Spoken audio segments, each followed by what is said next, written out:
और शुरू करते हैं न्यूज पथ पर सफर। सबसे पहले ऐसी तस्वीरें जिनका जिक्र सरेराह है। ये तस्वीरें सुर्खियों में भी है और सोशल मीडिया पर भी। इनसे आपका बाखबर होना जरूरी है क्योंकि चौराहे पर इन्हीं की चर्चा है।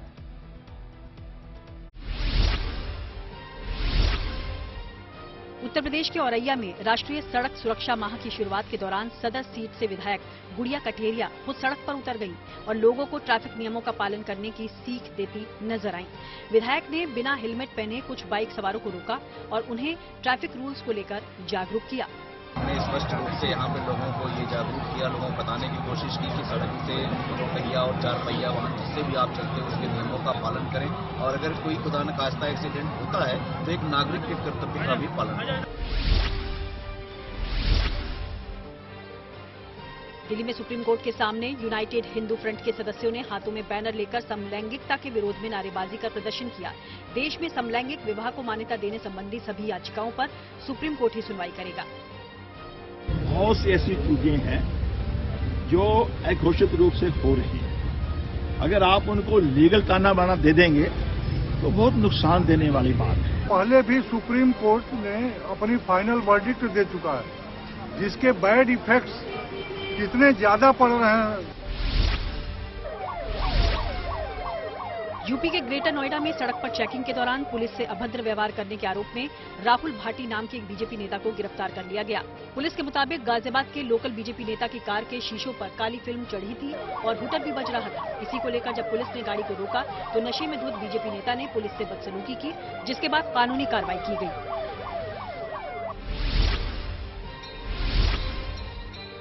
मध्य प्रदेश में उज्जैन के महाकाल मंदिर के दर्शन करने जा रहे भक्तों के लिए एक अच्छी खबर है। शुक्रवार से आम श्रद्धालुओं के लिए फिर से गर्भगृह के कपाट खोल दिए गए हैं।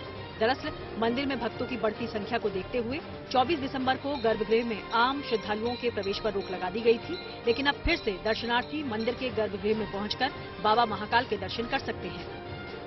बाबा महाकाल के दर्शन करने के लिए गर्भगृह में है और बहुत इच्छा थी गर्भगृह में जाके दर्शन हो। आज ये इच्छा पूरी हुई है। लोग दिल्ली से आए हैं और हमें यहाँ दर्शन करके बहुत अच्छा लगा, बहुत आनंद प्राप्त हुआ।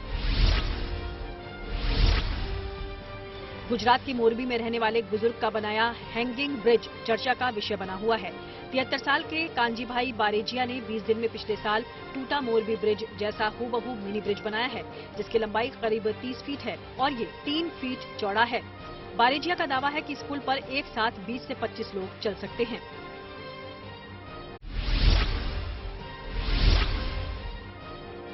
अरुणाचल प्रदेश के ईटानगर में टैगिन समुदाय के लोगों ने सी डोनी फेस्टिवल धूमधाम से मनाया। टैगिन ट्राइब का नए साल की शुरुआत में मनाए जाने वाला ये प्रमुख त्योहार है। इस रंगारंग उत्सव के दौरान अरुणाचल प्रदेश की सांस्कृतिक विरासत देखने को मिली।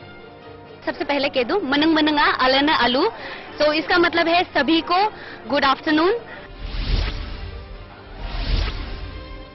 उत्तर प्रदेश के अलीगढ़ में राज्य सफाई कर्मचारियों ने कलेक्ट्रेट के बाहर प्रदर्शन किया। इन लोगों ने पुरानी पेंशन बहाल करने समेत कई मांगों को लेकर नारेबाजी की।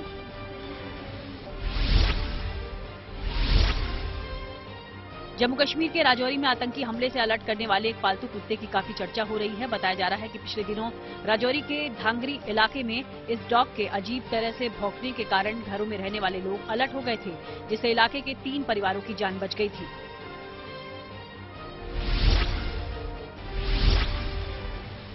मध्य प्रदेश के इंदौर में देवी अहिल्या विश्वविद्यालय के एक छात्र को सालाना 1 करोड़ 13 लाख का जॉब पैकेज मिला है, जो विश्वविद्यालय में अब तक का सबसे बड़ा पैकेज है।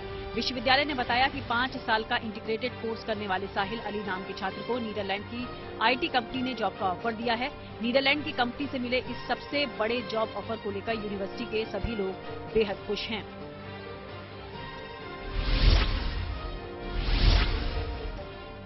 यूपी के सहारनपुर में मां शाकुंभरी देवी का प्राकट्य उत्सव धूमधाम से मनाया गया। इस दौरान मंदिर में 56 भोग और 36 व्यंजन अर्पित किए गए। हजारों की संख्या में पहुंचे श्रद्धालुओं ने भी सभी तरह की सब्जियां देवी को अर्पित की।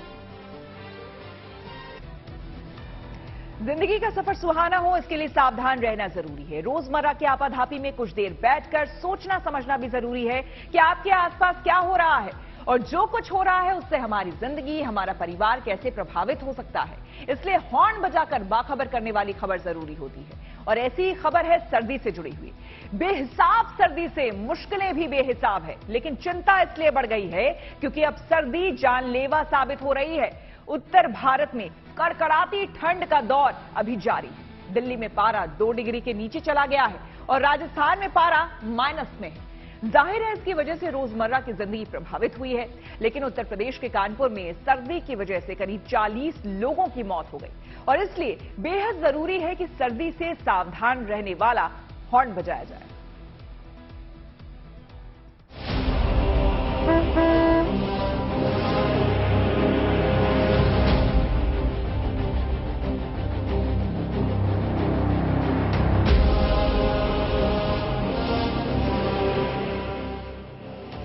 कानपुर की सड़कों पर यूं सन्नाटा पसरा है जैसे कर्फ्यू लगा हो। ज्यादातर लोग घरों में बंद हैं, क्योंकि ऐसे माहौल में आना जाना स्थगित कर देना ही अच्छा है। जिनकी मजबूरी है वो क्या करें, सिर से लेकर पैर तक ऊनी कपड़ों का लबादा ओढ़े कांपते निकले हैं। जो सड़कों पर हैं उन्हें आग का ही सहारा है, हालांकि आग की तपिश भी नाकाफी है। कानपुर वालों को याद नहीं कि ऐसी सर्दी का सामना पिछली बार कब किया था। अभी तो ये हाल है, बात करने में भी तकलीफ हो रही है। अरे ठंड समझो बहुत ज्यादा है, कम से कम 100 डिग्री से ऊपर होगी, है ना भैया। ठंड तो खैर ज्यादा पड़ रही है, अभी आज का मजा ले रहे हैं।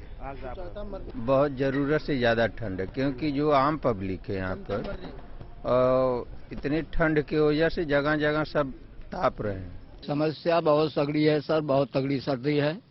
हाँ, बहुत मुश्किल हो रहा है काम पे आने के लिए। सुबह सुबह निकलो काम पे तो बहुत मुश्किल होता है, हाथ पैर कुछ काम नहीं करते हैं। यूं तो पूरा उत्तर भारत कड़ाके की ठंड झेल रहा है, लेकिन कानपुर का खास तौर पर जिक्र इसीलिए क्योंकि यहाँ सर्दी जानलेवा साबित हो रही है और इसीलिए जरूरी है कि इसे लेकर हॉर्न बजाया जाए।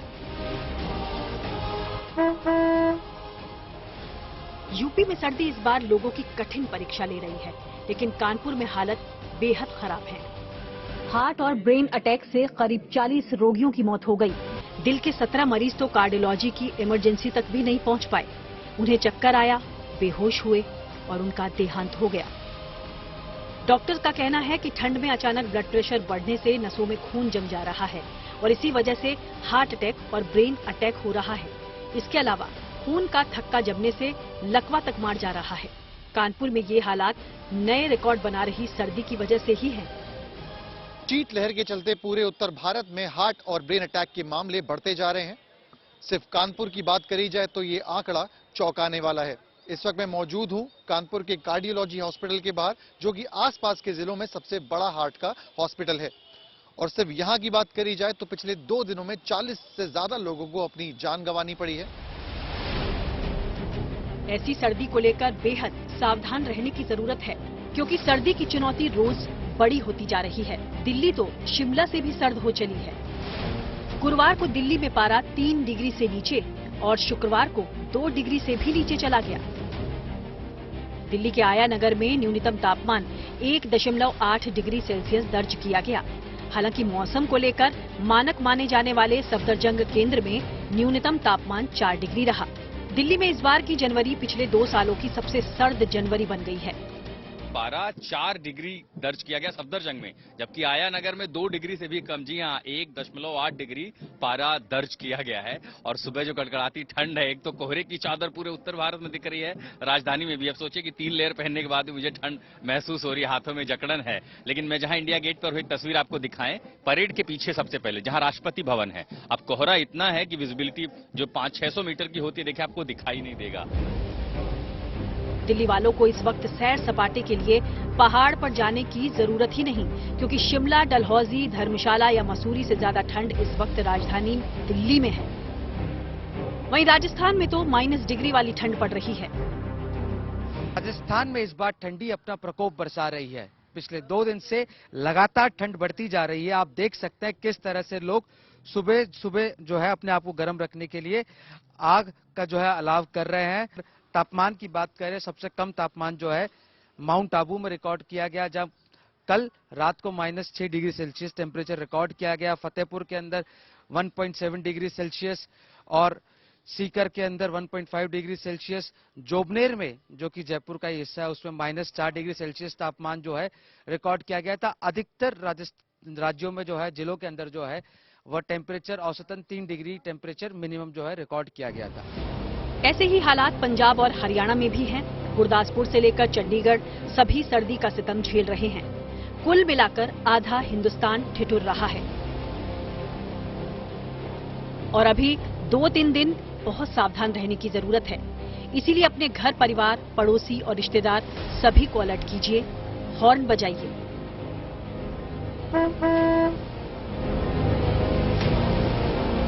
कानपुर से सीमर चावला, दिल्ली से आशुतोष मिश्रा और जयपुर से जयकिशन शर्मा के साथ bureau report, good news today.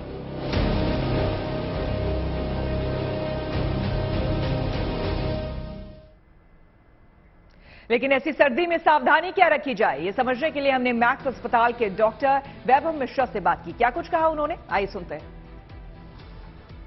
जो भी एल्डरली लोग हैं, स्पेशली 70 साल के ऊपर, अगर आपको डायबिटीज, हाइपरटेंशन और पास में स्ट्रोक या हार्ट अटैक वगैरह हो चुका है तो आपको स्पेशली सावधान रहने की जरूरत है। बहुत सुबह उठने की जरूरत नहीं है, बहुत सुबह उठ के वॉक पे जाने की जरूरत नहीं है। आपको वेट करना चाहिए कि थोड़ा टेम्परेचर नॉर्मलाइज हो जाए, आपकी बॉडी एकस्टम्ड हो जाए। उसी तरह जब आप बेड से उठें तो एकदम से बाहर मत जाइए, थोड़ा बेड पे वेट करके कुछ देर ताकि आपकी बॉडी एडजस्ट हो जाए टेम्परेचर को, तब जाए। बहुत सुबह उठने की ऐसे ओल्ड लोगों को जरूरत नहीं है बिल्कुल 5 बजे 6 बजे उठने की। पीक इंसिडेंसेस उसी वक्त होते हैं क्योंकि peak changes in blood pressure भी उसी वक्त होते हैं। तो ये सारी चीजें प्लस अपनी दवाइयां वगैरह ना छोड़ें और कुछ भी ऐसा सिम्टम आता है तो डॉक्टर से मिले। अवॉइड करने के लिए इंडोर रहें, अंदर रहें, अपने शरीर का ऐसी जगह ना जाएं जहां पे कोल्ड एक्सपोजर बहुत ज्यादा है। अपने शरीर को अच्छे से कपड़े से ढकें, हवा ना लगे, कोल्ड एक्सपोजर ना हो। तो ये सारी चीजें इसमें स्पेशली इंपॉर्टेंट यही है कि इस तरह के लोग जो ससेप्टेबल हैं उन्हें बहुत ज्यादा बाहर खुले में जहां टेम्परेचर बहुत कोल्ड है जाने की जरूरत नहीं है। एक और सवाल ये है कि आमतौर पे पॉल्यूशन भी जो है वो ठंड में बहुत ज़्यादा फैलता हुआ नजर आता है। इस समय भी दिल्ली एनसीआर में पॉल्यूशन लेवल काफ़ी बढ़ा हुआ है, तो ऐसे में पॉल्यूशन के साथ ये ठंड कितनी ज़्यादा दिक्कत दे सकती है? देखिए, पॉल्यूशन के साथ ठंड और वही एक प्रॉब्लम के ऊपर दूसरी प्रॉब्लम है। ठंड के वेदर में क्योंकि हवा नहीं चल रही होती है तो पॉल्यूशन और बढ़ जाता है। और ये जो स्मॉग वाली कंडीशन जो पैदा होती है, जो fog and smog combined together, that is even dangerous. तो इसमें इस तरह के वेदर में बाहर जाके एक्सरसाइज करना, जब आपका एक्सरसाइज में हार्ट रेट भी बढ़ेगा, रेस्पिरेटरी रेट भी बढ़ेगा, मतलब उस टाइम में 1 मिनट में आप जितना इनहेल करते हैं, अंदर हवा लेते हैं, वो कई गुना बढ़ जाती है। तो आपके फेफड़े के ऊपर असर होने का भी उसका चांस है। तो इस तरह के वेदर में जब पॉल्यूशन बढ़ा हुआ होता है, स्मॉग और बड़े पार्टिकल्स ट्रैप हो जाते हैं, तो एक्सरसाइज वगैरह भी आउटडोर में अवॉइड करनी चाहिए। और बढ़ते हैं आगे, आपको लिए चलते हैं सियासी ढाबे पर, जहां आज की सबसे दिलचस्प सियासी खबर मौजूद है। और ये खबर दिल्ली के मेयर के चुनाव से जुड़ी हुई है। जी हां, चुनाव के लिए वोटिंग होनी थी, लेकिन उससे पहले ही आम आदमी पार्टी और बीजेपी के पार्षद भिड़ गए। मर्यादा टूटी, जमकर घमासान हुआ, चुनाव नहीं हुआ। देखिए,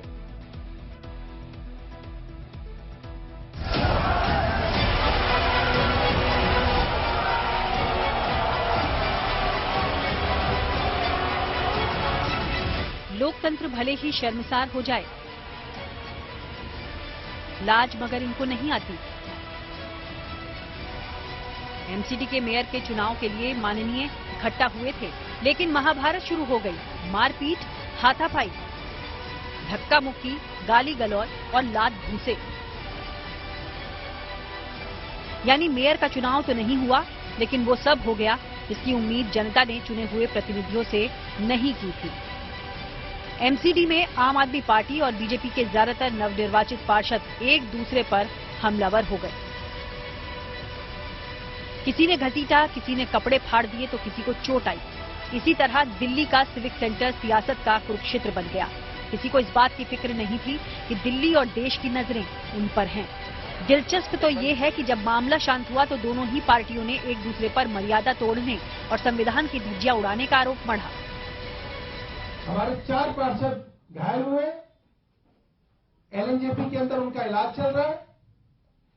भारतीय जनता पार्टी के गुंडों के खिलाफ हम एफआईआर दर्ज कराएंगे और पुलिस अगर एफआईआर दर्ज नहीं करेगी तो कोर्ट से प्राइवेट कंप्लेन कराएंगे, 156(3) में जाएंगे और इनके खिलाफ कंप्लेन कराएंगे। इनकी गुंडागर्दी चलने नहीं देंगे हम। आप देखिए, जो पार्टी सत्ता में है और जो पार्टी सदन में भी उसके नंबर अच्छे, उनके नंबर ज्यादा हैं, उसके बाद भी ये हालत, उसके बाद भी सदन की गरिमा को गिराना, उसके बाद भी हल्ला गुल्ला करना, गुंडागर्दी करना, ये बिल्कुल ही आश्चर्य का विषय है। मेयर चुनाव से पहले जो महाभारत हुई, असल में उसकी पृष्ठभूमि पहले से तैयार थी। आम आदमी पार्टी की नाराजगी इस बात पर है कि केजरीवाल सरकार से पूछे बगैर उपराज्यपाल ने 10 सदस्यों को मनोनीत कर दिया। फिर एलजी ने आम आदमी पार्टी की ओर से सुझाए गए नाम को दरकिनार कर सत्य शर्मा को पीठासीन पदाधिकारी बना दिया। इसके बाद सत्य शर्मा ने कार्यवाही शुरू करते ही पहले नामित सदस्यों की शपथ कराने की घोषणा की। इसके बाद ही बीजेपी पार्षदों का हंगामा शुरू हो गया। प्रक्रिया होनी थी चुनाव की, उस बाबत सब चीजें ठीक जा रही थी। कमिश्नर ज्ञानेश भारती ने साफ तौर पर जो है कहा कि अब कार्रवाई शुरू की जाती है और उसके बाद से उन्होंने ये भी कहा कि अब जिस तरह से नए जिले के जिलाधिकारी जो है संतोष कुमार, वो पीठासीन अधिकारी को शपथ देंगे। पीठासीन अधिकारी सत्या शर्मा ने इस बाबत शपथ भी ली और उसके बाद से उन्होंने जैसे ही घोषणा की कि अब जो है नॉमिनेटेड पार्षद है, जो कि एलजी के जरिए 10 नॉमिनेशन किया जाता है, वो अब शपथ लेंगे। उसके बाद से ही आम आदमी पार्टी के नेता मुकेश गोयल, जो कि सबसे सीनियर नेता हैं, और उन्होंने साफ तौर पर कहा कि अरे अब 15 साल तक आप शासन में रहे, अब तो इसको बदलो और ऐसा नहीं होना चाहिए। बस ये उतना सुनना था कि तमाम जो आम आदमी पार्टी के पार्षद हैं और वो जो है वेल में आ गए और वेल में आते ही उन्होंने घेराव किया पीठासीन अधिकारी का और साफ तौर पर कमिश्नर का भी घेराव किया है और जो है पर्चियां फेंकी हैं और धक्का मुक्की हुई है, स्कफल जैसी स्थिति हुई है। हंगामा शुरू तो आम आदमी पार्टी के पार्षदों ने किया, लेकिन इसके बाद बीजेपी ने भी मोर्चा संभाल लिया। जो नॉमिनेटेड मेंबर्स हैं, उनकी जब ओथ होने लगी और नॉमिनेटेड जो पीठासीन अधिकारी है, चेयरपर्सन है, उन्होंने जब हाउस तरीके से चलाने के लिए कार्रवाई शुरू की तो उसमें अव्यवस्था पैदा करने का काम किया। हमारी बहुत सारी महिला पार्षदों के साथ भी बदतमीजी हुई और अन्य चीजें हुई। कहानी ये है कि मेयर के चुनाव में बीजेपी ने अपना उम्मीदवार उतारकर पेंच फंसा दिया है। बेशक आम आदमी पार्टी के पास बहुमत है, लेकिन मनोनीत सदस्यों की वोटिंग और क्रॉस वोटिंग की आशंका की वजह से बाजी पलटने की गुंजाइश है। इसीलिए आम आदमी पार्टी नहीं चाहती कि मनोनीत सदस्य वोटिंग करें। एलजी जो नॉमिनेट करता है, इसको लेकर काफी हंगामा हुआ। कल दिल्ली के मुख्यमंत्री अरविंद केजरीवाल ने बाकायदा इस बाबत पत्र भी लिखा था और इन नॉमिनेशंस को जो है असंवैधानिक कहा था। उसके बाद से ही लग रहा था कि एलजी में और साथ ही साथ दिल्ली के मुख्यमंत्री अरविंद केजरीवाल में सब कुछ ठीक नहीं है। फिलहाल एमसीडी का सदन स्थगित है। कयास लगाए जा रहे हैं कि पीठासीन अधिकारी सत्य शर्मा आगे सत्र बुला सकती हैं, लेकिन बवाल बढ़ने के भी आसार हैं, क्योंकि आम आदमी पार्टी अब इस मामले को अदालत तक ले जाने की धमकी दे रही है। दिल्ली से रामकिंकर सिंह के साथ bureau report, good news today.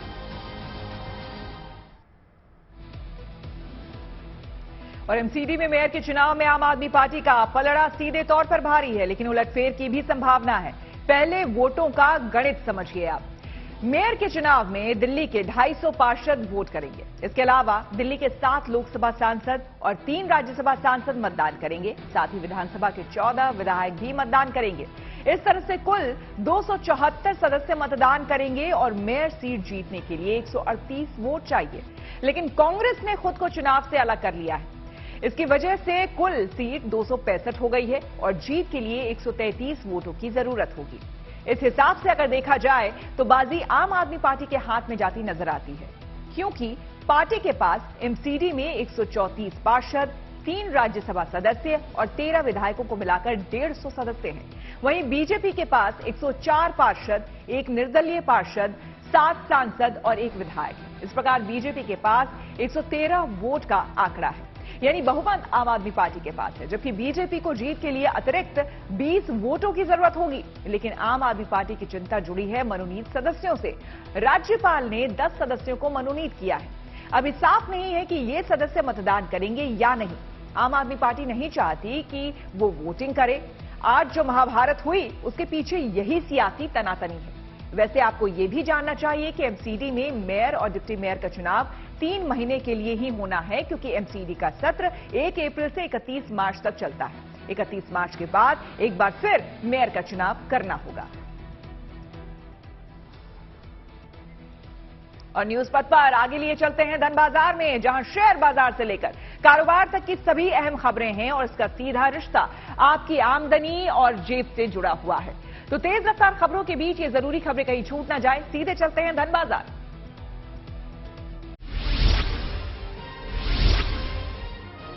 शुक्रवार को हफ्ते के आखिरी कारोबारी दिन सेंसेक्स 453 पॉइंट गिरकर 59,900 पर बंद हुआ, जबकि निफ्टी 133 पॉइंट गिरकर 17,859 पर बंद हो गया। एफएमसीजी को छोड़कर बाकी सभी सेक्टर्स में तेज गिरावट देखने को मिली। आईटी के बाद फाइनेंस शेयरों की सबसे ज्यादा पिटाई दिखाई दी। बाजार में मेटल, ऑटो शेयर्स भी दबाव में कारोबार करते दिखे।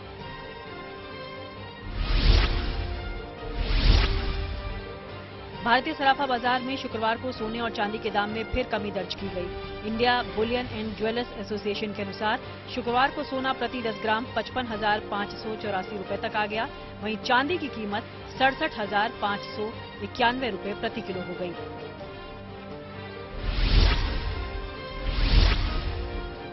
आरबीआई गवर्नर शक्तिकांत दास ने कहा कि सीबीडीसी यानी सीमा पार व्यापार और सेंट्रल बैंक डिजिटल करेंसी और रुपए में कारोबार या लेन देन होने की बड़ी संभावनाएं दिखाई दे रही हैं। इस क्षेत्र में आरबीआई पहले ही कदम बढ़ा चुका है। आने वाले समय में और सेक्टर्स में ऐसा किया जा सकता है। शक्तिकांत दास ने कहा कि हम दक्षिण एशिया के कुछ देशों के साथ रुपए में ट्रांजैक्शन करने की दिशा में तेजी से कदम आगे बढ़ा रहे हैं।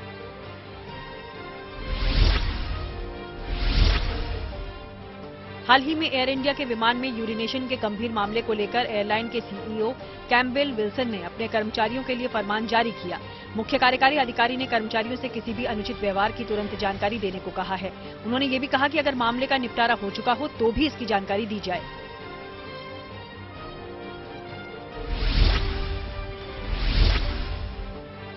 अभी तक मां बनने वाले कर्मचारियों को मैटरनिटी लीव दी जाती है, लेकिन अब फाइजर इंडिया ने पैटर्निटी लीव पॉलिसी को लागू करने का ऐलान किया है। इस पॉलिसी के तहत पिता बनने वाले कर्मचारी 2 साल के अंदर 3 महीने की छुट्टियों का लाभ ले सकते हैं।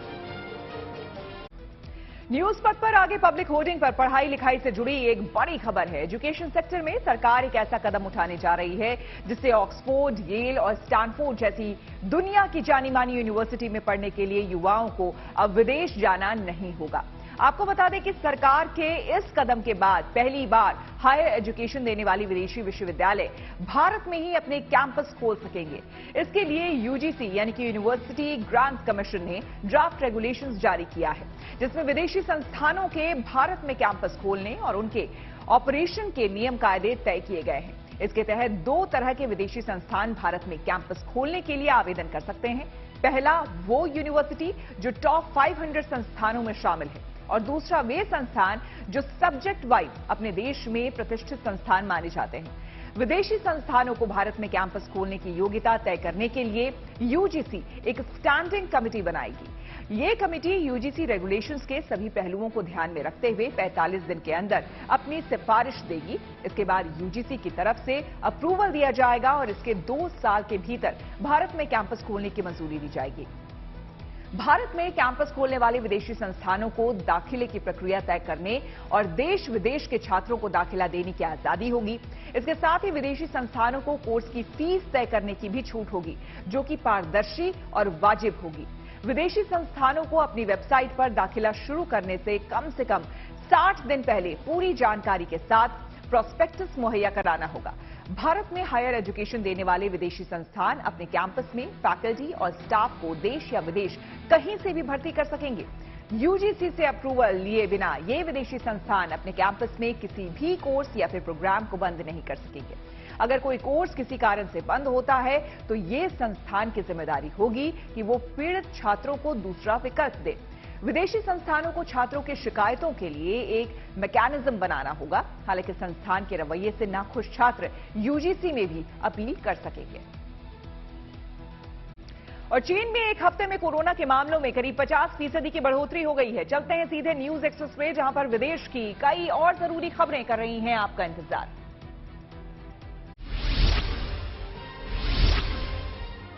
6 और 7 जनवरी को रूस की ओर से सीजफायर के ऐलान को यूक्रेन ने व्लादिमीर पुतिन का प्रोपेगेंडा और दो मुंहापन बताया है। रूस के राष्ट्रपति व्लादिमीर पुतिन ने ईसाई धर्मगुरु पैट्रियार्क किरिल की अपील के बाद 2 दिन यूक्रेन पर हमला नहीं करने का ऐलान किया, जिसके बाद यूक्रेनी राष्ट्रपति जेलेंस्की के सलाहकार माइखेलो पोडोलिक ने सोशल मीडिया पर लिखा कि रूस जब तक कब्जे वाले क्षेत्रों को नहीं छोड़ता है तब तक इस सीजफायर का कोई मतलब नहीं है। विश्व स्वास्थ्य संगठन ने अपनी वीकली रिपोर्ट में कहा है कि चीन में एक हफ्ते में कोरोना के मामलों में करीबन 50% का इजाफा हुआ है। रिपोर्ट में कहा गया है कि 26 दिसंबर से 1 जनवरी के बीच चीन में कोरोना के 2,18,000 नए मामले सामने आए हैं, जबकि 12 से 18 दिसंबर के बीच 1,47,000 नए मामले दर्ज हुए थे। चीन में कोरोना के मामले तेजी से बढ़ रहे हैं। राष्ट्रपति शी जिनपिंग भी मान चुके हैं कि कोरोना चीन के लिए बहुत बड़ी चुनौती बन चुका है।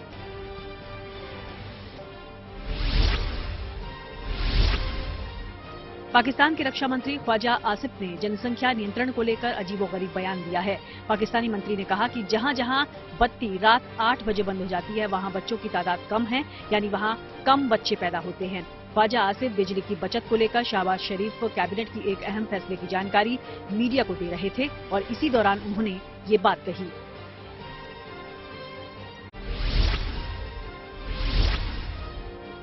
रूस ने यूरोपीय देशों को तेल सप्लाई करना बंद कर दिया है। यूरोपीय देशों की जगह रूस ने आर्कटिक क्षेत्र से निकलने वाले तेल की सप्लाई भारत और चीन के लिए बढ़ा दी है। दरअसल दिसंबर में यूरोपीय यूनियन G7 के देशों और ऑस्ट्रेलिया ने रूसी तेल पर प्राइस कैप लगा दिया था, लेकिन रूस ने इस प्राइस कैप को मानने से इनकार कर दिया और अब उसने सप्लाई चेन भारत और चीन की तरफ मोड़ दी है।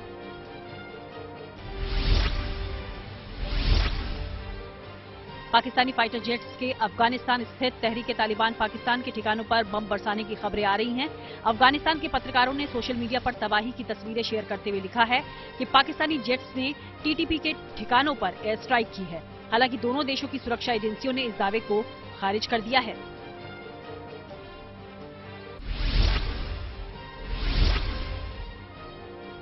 यहाँ प्रतियोगिता कराटे की है, लेकिन लगता है ये दोनों नन्हे खिलाड़ी खेल के बहाने अपनी खुन्नस निकाल रहे हैं। दोनों एक दूसरे पर जिस तरह से अटैक कर रहे हैं वो देखने लायक है। वैसे देखने लायक तो यहाँ सब कुछ है। इन बच्चों का कॉस्ट्यूम, इनकी ठुमकती चाल, अटैकिंग अंदाज और सब पर भारी इनकी मासूमियत, जो लाखों यूजर्स का दिल जीत रही है। इनकी एक एक अदा निराली है, आप अपनी नजर नहीं हटा पाएंगे और ना ही आपके होठों से एक पल के लिए मुस्कुराहट गायब होगी।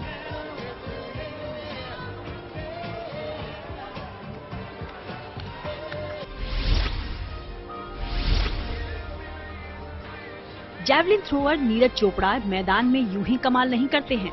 इसके पीछे उनकी निरंतर प्रैक्टिस और एक्सरसाइज है जो उनकी बॉडी को फिट और फ्लेक्सिबल बनाए रखती है। नीरज चोपड़ा के प्रैक्टिस का ये वीडियो देखिए, कैसे एक स्प्रिंग की तरह वो अपने शरीर को विपरीत दिशा में जमीन तक झुका ले जाते हैं और उसी तरह फिर धीरे धीरे शरीर को सामान्य अवस्था में लाते हैं और एक झटके में स्प्रिंग की तरह बॉल लेकर मैदान में दौड़ लगाने लगते हैं।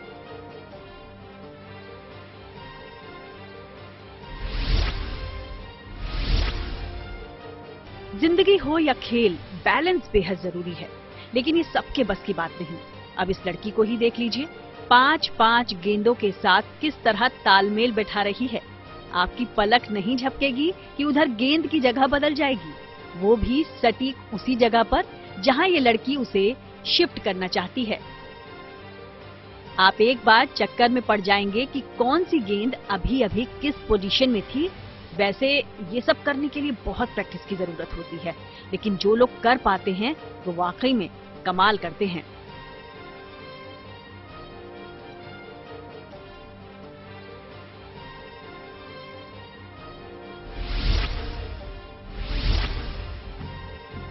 ये वीडियो किसी का भी दिल जीत लेगा, लेकिन इसमें एक मैसेज भी छिपा है और वो ये कि अच्छी परवरिश से अच्छे संस्कार आते हैं। इस बच्चे को ही देखिए, कैसे वो अपने दादाजी की मदद के लिए हर संभव कोशिश कर रहा है। दादाजी ने पांव पर पानी डालने के लिए बर्तन उठाया तो बच्चा उनसे बर्तन लेकर खुद बाल्टी से पानी निकालने लगता है। अब दादाजी उससे बर्तन ले लेते हैं तो वो उनके पांव अपने हाथों से धोने लगता है। दादाजी पांव धोने लगते हैं तो बच्चा अपने हाथों से उनका चेहरा पोंछने लगता है। बच्चे की ये कोशिश सोशल मीडिया यूजर्स को खूब भा रही है।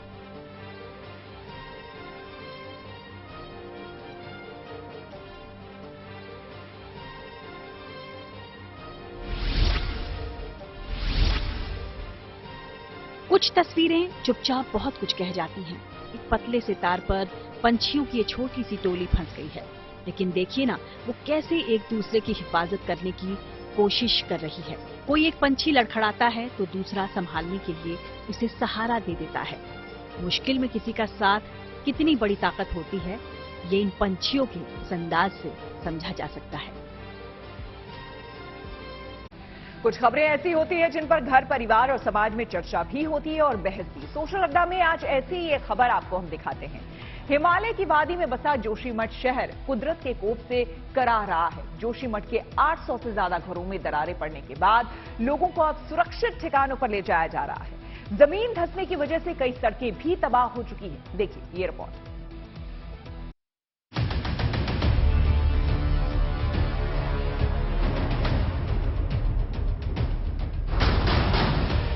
हिमालय की गोद में बसे जोशीमठ में लोगों ने सालों की गाढ़ी कमाई के पाई जोड़कर जिस आशियाने को बड़े ही हसरतों के साथ बनाया था, वो आशियाने अचानक ही दरकने लगे हैं। गेटवे ऑफ हिमालय और सनातन धर्म के सबसे पवित्र धाम बद्रीनाथ के रास्ते में बसा उत्तराखंड का प्राचीन शहर जोशीमठ कुदरत के कोप से कराह रहा है। पिछले 3-4 दिनों से जोशीमठ में बने मकानों, दुकानों, यहाँ तक कि सड़कों में भी बड़ी बड़ी दरारें आ गई हैं। लोगों को ये समझ नहीं आ रहा कि अचानक आई इस बड़ी आपदा से कैसे निपटा जाए। मात्र 2 या 3 दिनों के अंदर ये दरारें आई है। ये धीरे धीरे बढ़ रही है। पहले कम थी, अब ज्यादा होती जा रही है। नीचे जमीन के अंदर धस रहा है पूरा मकान। ये जितने भी 5 से 10-15 कमरे थे हमारे, सारे धस चुके हैं, सारे फट चुके हैं। पिछले कुछ दिनों में जोशीमठ में 800 से ज्यादा मकानों में बड़ी बड़ी दरारें आ चुकी हैं। बेबसी का आलम ये है कि लोग न चाहते हुए भी अपने घरों को छोड़कर पलायन करने के लिए मजबूर हैं, क्योंकि ये दरारें कब भयानक लैंडस्लाइड की शक्ल अख्तियार कर लें किसी को नहीं पता। जिला प्रशासन ने पिछले 3 दिनों में 70 परिवारों को उनके घरों से निकालकर गेस्ट हाउस में शिफ्ट किया है। जिंदगी भर की जमा पूंजी लुटती देख लोग आपदा प्रबंधन विभाग के दफ्तरों के चक्कर लगा रहे हैं। यहाँ भी दरारें पड़ रखी है, कमरे में भी पड़ रखी है, बहुत परेशान। तो यहाँ नाम लिखा दिया? हाँ, नाम लिखा दिया। जी, आपकी भी दरार है? हाँ, हमारी भी बहुत ज्यादा दरार है। घर के आगे से गेट पे इतनी मोटी दरार आ रही है। आप लोगों के भी मकान पे दरार है? यहाँ पे क्या करवा रहे हैं? हम एप्लीकेशन देने आए, सरकार को अवगत कराने आए कि हमारी कोई सुनवाई हो जाती। नरसिंह मंदिर में भी धीरे धीरे दरारें मतलब हल्की हल्की दिखाई दे रही हैं। आने वाले समय में हो सकता है कि कुछ ज्यादा ही दरारें दिखे और वहाँ पे रहने वालों के लिए कुछ नुकसान हो। इसलिए हम सरकार से ये चाहते हैं कि स्वयं आके वहाँ पे निरीक्षण करें और देखें। प्राकृतिक आपदा की मार जोशीमठ के व्यावसायिक प्रतिष्ठानों पर भी पड़ी है। यहाँ का चर्चित होटल माउंट व्यू जमीन धंसने से तिरछा हो गया है। ये हाल सिर्फ जोशीमठ का ही नहीं है। जोशीमठ से बद्रीनाथ जाने वाले राष्ट्रीय राजमार्ग 58 की हालत बेहद खराब हो चुकी है। जोशीमठ को बद्रीनाथ और चाइना बॉर्डर से जोड़ने वाली इस सड़क पर जगह जगह बड़ी दरारें आ चुकी हैं। कहीं कहीं तो पूरी सड़क टूट चुकी है और उनकी रिपेयरिंग की जा रही है। पहाड़ पर अचानक आई इस आपदा से प्रशासनिक और आपदा प्रबंधन अधिकारियों के हाथ पांव फूल गए हैं। अब तक जो देखा हमने, हमारी अगस्त में जो टीम आई थी उनके द्वारा बताया गया कि बहुत सारे जगह पर नए क्रैक्स डेवलप हुए हैं। जो क्रैक्स पहले थे वो बड़े हो गए हैं। जो पानी निकल रहा है वो खतरनाक है, जो मड के साथ वो नीचे वैक्यूम क्रिएट कर रहा है, उसे करना और सिंकिंग हो रही है। वो बहुत ही चिंताजनक बात है। इस शहर में सीवर सिस्टम, ड्रेनेज सिस्टम व्यवस्थित नहीं है, उसके कारण पानी सब जमीन में मरता है। और जमीन जानते हैं यहाँ की जो मिट्टी है मोरेन है, लूज है। कहीं भी अगर पानी जमीन में मरेगा तो वो अपने साथ पूरा मिट्टी को घोल के ले जाता है और उसके कारण और सिंकिंग होती है। तो इन चीजों को हमें ठीक करना है। हिमालय की गोद में बसे इस प्राचीन और आध्यात्मिक शहर में आहिस्ता आहिस्ता आ रही आपदा से आदिगुरु शंकराचार्य का ऐतिहासिक मंदिर भी अछूता नहीं है। मंदिर की दीवारों में भी दरारें पड़ चुकी हैं। मान्यता है कि यहाँ मौजूद कल्पतरु के नीचे ही आदिगुरु शंकराचार्य को ज्ञान प्राप्त हुआ था। यहीं पर शंकराचार्य ने गीता और ब्रह्मसूत्र पर टीका लिखी थी। लेकिन इस आध्यात्मिक स्थल के भी पाताल में समाने का खतरा पैदा हो गया है। पहले से मांग करते आ रहे हैं कि जोशीमठ में भारी स्ट्रक्चर न बनाया जाए, फिर रिफेब टाइप का यहाँ पर कंस्ट्रक्शन हो, शासन प्रशासन इसमें मॉनिटरिंग करता रहे। और आने वाले टाइम पर अभी सचिव साहब ने अवगत कराया है कि हम रिफेब के लिए यहाँ पर हम जाके कार्य योजना बनाने जा रहे हैं। पूछें क्योंकि लोगों में आशंका है कि माराड़ी बाईपास और जो टनल हमारे जोशीमठ से नीचे गुजर रही है ये एनटीपीसी की, इससे बहुत ऐसा हुआ है निसंदेह रूप से इसके रुकने से लोगों में काफी प्रसन्नता है। जानकारों का कहना है कि जोशीमठ का ये हाल पहाड़ों के साथ बहुत ज्यादा छेड़छाड़ करने और जरूरत से ज्यादा कंस्ट्रक्शन करने की वजह से हुआ है। 1976 मिश्रा आयोग की रिपोर्ट में कहा गया था कि जोशीमठ से छेड़छाड़ के नतीजे भयावह होंगे। 46 साल बाद मिश्रा आयोग की भविष्यवाणी सच साबित होती दिखाई दे रही है। इन गांव वालों के लिए, क्योंकि जो हुआ है, जो पहाड़ियों का एक बैलेंस होता है, एक अपना इकोलॉजिकल सिस्टम होता है जो कि डिस्टर्ब हुआ है, और इसके लिए कोई एक बड़ी पुरानी रिपोर्ट है जिसके अंदर कहा गया था कि जोशीमठ के अंदर अब ज्यादा छेड़छानी ना की जाए। और तो अब ये तो बहुत ही सीरियस इशू है और ये कभी भी वहां पे पहाड़ फट सकता है। कुदरत ने जब खतरे की खतरनाक घंटी बजा दी तब कहीं जाकर लोगों की आंखें खुली हैं। जोशीमठ में 4 धाम परियोजना, all weather road, Helang Marwari bypass समेत तमाम निर्माण कार्यों को फिलहाल रोका गया है।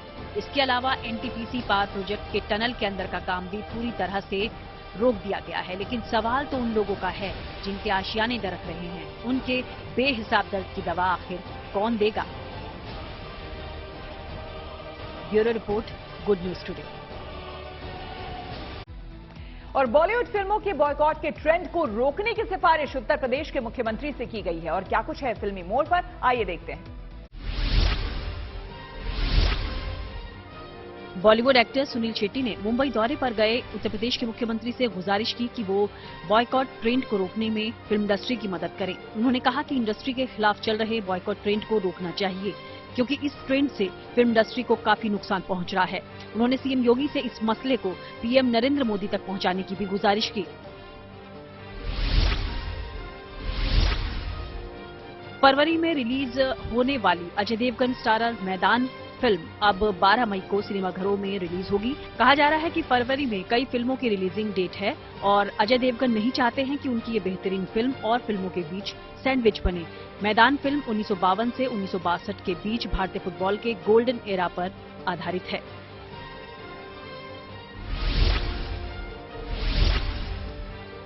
विकी कौशल और कटरीना कैफ गणपति बप्पा के आशीर्वाद के लिए मुंबई के मशहूर सिद्धिविनायक मंदिर पहुंचे। सोशल मीडिया पर छाई इन तस्वीरों में दोनों बप्पा का आशीर्वाद ले रहे हैं। इस मौके पर विकी की मां वीना कौशल भी मौजूद रहीं।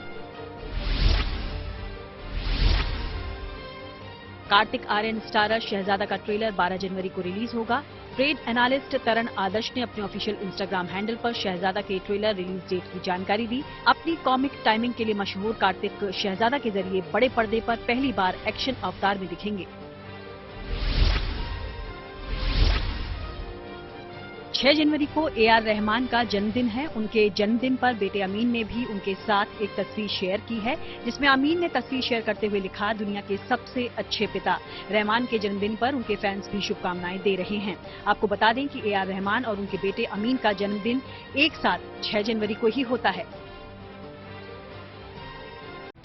और अब रुक करते हैं प्रगति मार्ग का, जहां ऐसी खबरें हैं जो कि देश की तरक्की, प्रगति और लोगों की काबिलियत दिखाती है। ये खबरें दिल को सुकून देती है, अपने समाज के विकास को लेकर एक भरोसा देती है। और ऐसी ही खबर है रैपिड रेल से जुड़ी हुई। आपको बता दें कि राष्ट्रीय राजधानी क्षेत्र परिवहन निगम यानी कि NCRTC रैपिड रेल प्रोजेक्ट पर काम कर रही है। जिस स्पीड से इस प्रोजेक्ट पर काम किया जा रहा है, उम्मीद लगाई जा रही है कि तय समय में रैपिड रेल अपनी रफ्तार पकड़ लेगी। ये प्रोजेक्ट आने वाले दिनों में दिल्ली समेत NCR में सड़कों पर गाड़ियों के बोझ को कम करने वाला है। रैपिड ट्रेन कोच का निर्माण गुजरात के सावली के बम्बार्डियर प्लांट में किया गया है। ये ट्रेन देखने में मेट्रो ट्रेन की तरह ही लगेगी, लेकिन इसकी रफ्तार अधिकतम 180 किलोमीटर प्रति घंटे तक होगी, जबकि मेट्रो की अधिकतम स्पीड 135 किलोमीटर प्रति घंटा रहती है। रैपिड रेल की अगर हम मेट्रो ट्रेन से तुलना करें तो रैपिड ट्रेन में आधुनिक सुविधाओं से लैस प्रीमियम कोच बनाए गए हैं, जबकि मेट्रो में कोई प्रीमियम कोच नहीं है।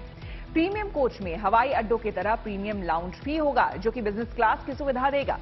रैपिड रेल में प्रीमियम और स्टैंडर्ड क्लास के 2 तरह के कोच होते हैं, जबकि मेट्रो में सभी कोच एक जैसे ही होते हैं। रैपिड रेल का संचालन 2 शहरों के बीच कनेक्टिविटी को बेहतर बनाने के लिए किया जाता है, जबकि मेट्रो एक ही शहर के कई हिस्सों को जोड़ती है। रैपिड रेल 180 किलोमीटर प्रति घंटे की रफ्तार वाली ट्रेन है, जबकि मेट्रो की रफ्तार कम है। मेट्रो की अधिकतम स्पीड 135 किलोमीटर प्रति घंटा है। रैपिड रेल में हर सीट पर लैपटॉप और मोबाइल चार्जिंग की व्यवस्था दी गई है, जबकि मेट्रो की हर सीट पर इस तरह की व्यवस्था नहीं होती। रैपिड रेल के कोच में मरीज को लेकर जाने के लिए व्यवस्था मौजूद है, जैसे कि कोच में स्ट्रेचर रखने के लिए अलग स्पेस बनाया गया है। मेट्रो में इस तरह की कोई व्यवस्था मौजूद नहीं है। रैपिड रेल में सामान रखने के लिए लगेज रैक मौजूद है, जबकि मेट्रो में लगेज रैक कोई व्यवस्था है ही नहीं। रैपिड रेल में ऑनबोर्ड वाईफाई की सुविधा मौजूद होती है, जबकि मेट्रो में ऑनबोर्ड वाईफाई की कोई व्यवस्था नहीं होती है। अब आप बिना इंटरनेट सर्विस के भी व्हाट्सएप चला सकेंगे। टेक्नोलॉजी से जुड़ी ऐसी कुछ और खबरों को जानने के लिए आपको लिए चलते हैं डिजिटल गली। उड़ीसा के कटक और भुवनेश्वर में 5G सर्विस लॉन्च करने के बाद रिलायंस जियो ने शुक्रवार को मध्य प्रदेश के ग्वालियर और जबलपुर में जियो ट्रू 5G सर्विस लॉन्च कर दी। इसी के साथ मध्य प्रदेश के 4 शहरों में अब रिलायंस की 5G ट्रू सर्विस उपलब्ध हो गई है। इंदौर में हो रहे प्रवासी भारतीय दिवस और ग्लोबल इन्वेस्टर समिट को देखते हुए रिलायंस जियो ने ग्वालियर और जबलपुर में अपनी 5G सर्विस लॉन्च की है। देश के कुल 72 शहरों में रिलायंस जियो की ये सर्विस लॉन्च हो चुकी है।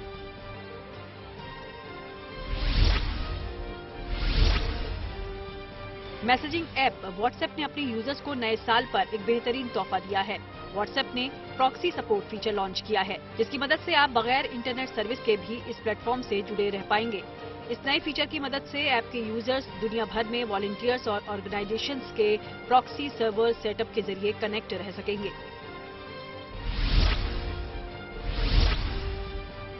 टेलीकॉम कंपनी BSNL ने अपने प्लान्स में बदलाव कर ग्राहकों को झटका दिया है। कंपनी ने 269 रुपए, 499 रुपए और 799 रुपए के प्लान्स के बेनिफिट्स को कम कर दिया है। 269 रुपए के रिचार्ज में पहले 30 दिन की वैलिडिटी थी, जिसे कंपनी ने अब 28 कर दिया है। इसी तरह 499 और 799 के प्लान्स में भी कंपनी ने कई तरह की बेनिफिट्स कम कर दिए हैं।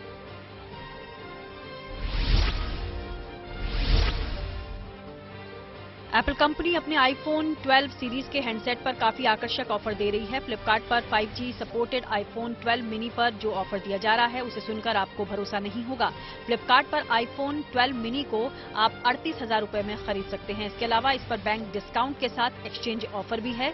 दोनों ऑफर्स का फायदा उठाकर आप और भी सस्ते दाम में ये हैंडसेट खरीद सकते हैं।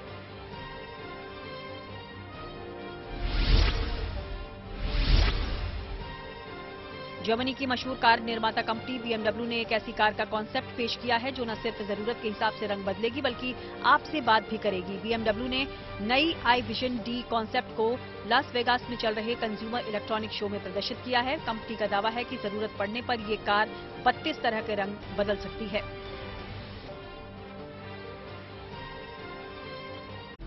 और न्यूज पथ पर आगे पब्लिक होर्डिंग पर लोगों के लिए एक काम की खबर है। गाड़ी और ड्राइविंग लाइसेंस से जुड़े काम करवाने के लिए अब RTO ऑफिस के चक्कर आपको नहीं लगाने होंगे। आपको बता दें कि रोड ट्रांसपोर्ट और हाईवेज मंत्रालय ने RTO सेवाओं के लिए एक नया नोटिस जारी किया है। इसके तहत मंत्रालय ने ड्राइविंग लाइसेंस, गाड़ियों का रजिस्ट्रेशन और परमिट जैसी RTO की 58 सेवाओं को पूरी तरह ऑनलाइन करने का फैसला किया है। लोगों को RTO की ये सभी 58 सेवाएं आधार ऑथेंटिकेशन के जरिए दी जाएगी। मंत्रालय के इस कदम के बाद लोगों को RTO दफ्तर जाने की जरूरत नहीं होगी। मंत्रालय ने सभी RTO को निर्देश दिया है कि वो ये सुनिश्चित करें कि इन ऑनलाइन सेवाओं को देने में देरी ना हो। इन सेवाओं के ऑनलाइन होने से RTO में काम का बोझ कम होगा और महत्वपूर्ण समय की बचत होगी। परिवहन पोर्टल पर ऑनलाइन सेवा लेने वाले व्यक्ति अपनी इच्छा से आधार ऑथेंटिकेशन का विकल्प चुन सकता है। जिन लोगों के पास आधार नंबर नहीं है वे आरटीओ दफ्तर जाकर कोई दूसरा पहचान पत्र दिखाकर अपने काम करवा सकते हैं। ऑनलाइन सेवाओं में लर्नर लाइसेंस के लिए आवेदन और उसमें कोई बदलाव करवाना शामिल है। आधार के जरिए ऑनलाइन डुप्लीकेट ड्राइविंग लाइसेंस और लाइसेंस को रिन्यू करवाना आसान होगा। ड्राइविंग लाइसेंस में नाम, पता और बर्थ डेट में बदलाव भी ऑनलाइन अपडेट करवा सकते हैं। इसके साथ ही गाड़ियों का रजिस्ट्रेशन और डुप्लीकेट आरसी के लिए भी ऑनलाइन आवेदन कर सकते हैं। परिवहन पोर्टल के अलावा ऑनलाइन सेवाओं का इस्तेमाल करने के लिए पार्क प्लस ऐप को भी डाउनलोड कर सकते हैं। पार्क प्लस ऐप पर रजिस्टर करने के बाद यूजर को अपनी गाड़ी से जुड़ी सभी जानकारियां एक जगह पर मिलेंगी। और चलते चलते आज का गीत। आज दिग्गज संगीतकार ए.आर. रहमान 56 साल के हो गए हैं। दुनिया भर में अपनी मधुर आवाज और संगीत का जादू बिखेरने वाले ए.आर. रहमान को साल 2008 में फिल्म स्लमडॉग मिलियनेयर के लिए बेस्ट म्यूजिक कैटेगरी में ऑस्कर अवार्ड मिला था, जबकि जय हो गाने के लिए गीतकार गुलजार को भी ऑस्कर से नवाजा गया था। ए.आर. रहमान के जन्मदिन के मौके पर साल 1992 में आई उनकी फिल्म रोजा के इस खूबसूरत गीत के साथ आपको छोड़े जाते हैं। नमस्कार।